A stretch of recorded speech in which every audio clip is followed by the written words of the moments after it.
Well, hello, friends. Mark Holmes here with my buddy Cowboy Jobu, and as always, thank you guys for watching, commenting, and subscribing to the Jobu Sports Report. Without you guys, this literally doesn't work.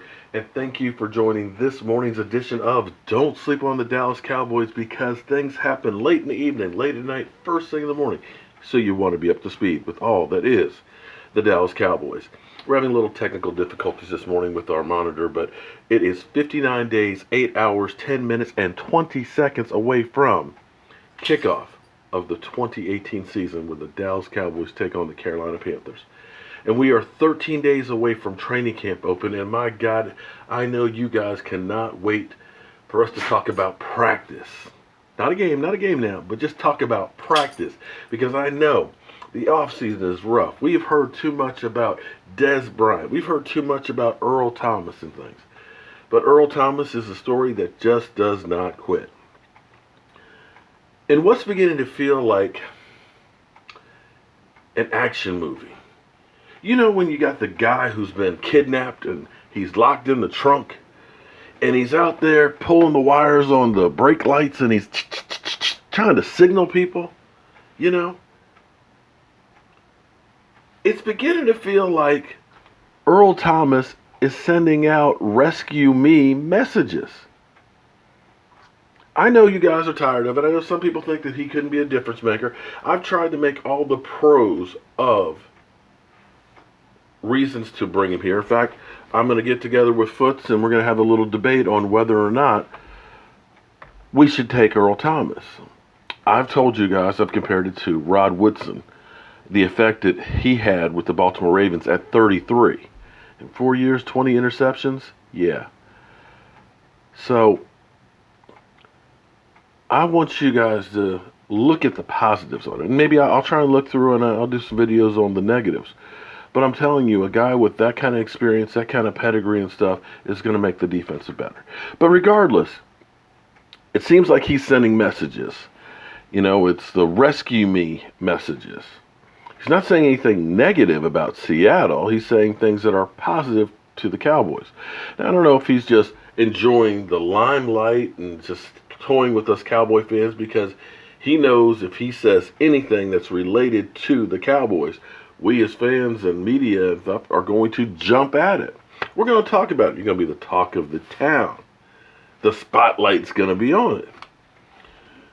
Or it may be that he's just letting everybody know that this is where my heart is and I really want to be there. And saying that message to the Cowboys that, listen, I want to be there. I won't break the bank. I will give you everything because my heart and soul is with you guys. It's not just a job. I'm not just an independent contractor. I want to be part of the family. Could also be sending a message to the Seattle Seahawks that I'm just not that into you. Please release me. Let me go. You don't want to pay me. You've gotten rid of all my friends. You've moved my stuff into another bedroom. Just let me go. Where it goes, friends, I don't know. But from the standpoint of Seattle, this can't be good. This relationship, yeah, you might end up forcing him to come in, and like Brian Broda said, you doubt he'll sit out and miss that $8.5 million payday. But you'll have to wonder what kind of attitude, what kind of effort will he be bringing to the team? Will he become a cancer? Will he become a lightning rod? Where people will constantly ask him about, what was all that with the Cowboys? Do you really want to be here? And with him pissed off that, hey, I'm just going to do what I have to so I don't get fined. From the moment he went into the Dallas Cowboys locker room, that relationship was being poisoned.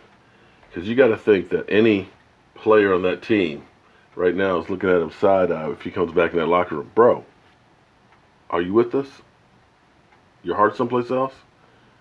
And so on.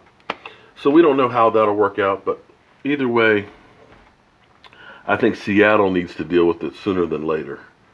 From a team standpoint, you've already had offense versus defense after that Super Bowl, where the defense basically blamed all the problems on the offense.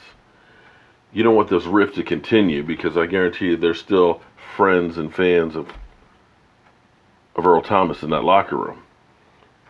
And the worse they make it for him, the worse they think, if they do that to Earl Thomas, a future Hall of Famer, what are they going to do with me?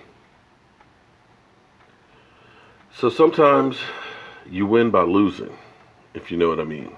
Sometimes you win, but you really lose. And that's the situation right now for Seattle. They may win. They may eventually get Earl Thomas in the locker room, but they may end up losing in the long run.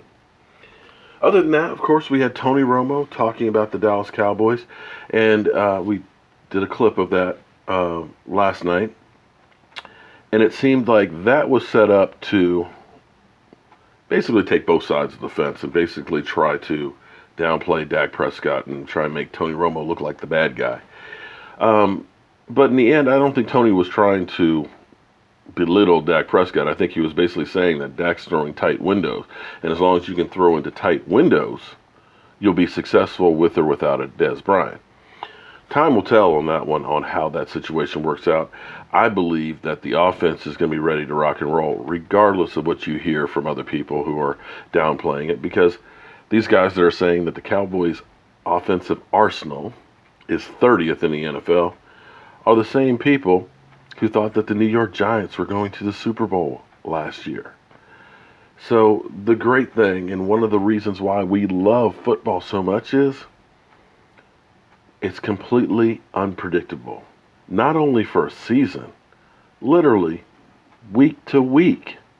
You never know what might happen, even in the last couple of minutes of a game.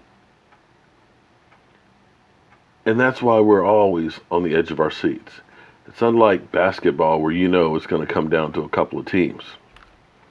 In the NFL, almost anybody but the Cleveland Browns can win the Super Bowl.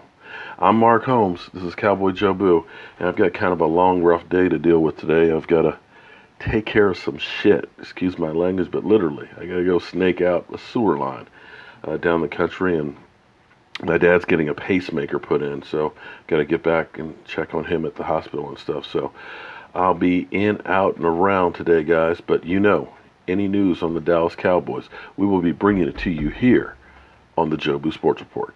I'm Mark Holmes, and this is Cowboy Joe Boo, and we'll see you guys soon.